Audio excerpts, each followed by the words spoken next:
ফরিদপুর শহরের রামকৃষ্ণ মিশন আশ্রমের সনাতন ধর্মাবলম্বীদের শারদীয় দুর্গাপূজার কুমারী পূজা অনুষ্ঠিত হয়েছে। এছাড়া জেলার ৯টি উপজেলায় ৭৫৮টি মণ্ডপে মহা অষ্টমী পূজা অনুষ্ঠিত হয়েছে।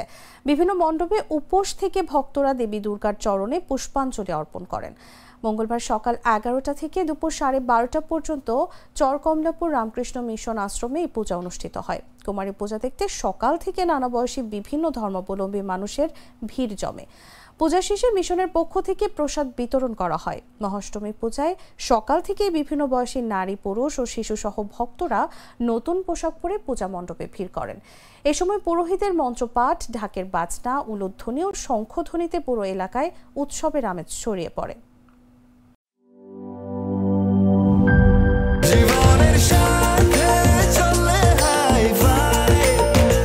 স্বাস্থ্যকর অল টাইম ফ্যামিলি কেক, সব সময় অল টাইম হেলদি লাইফ।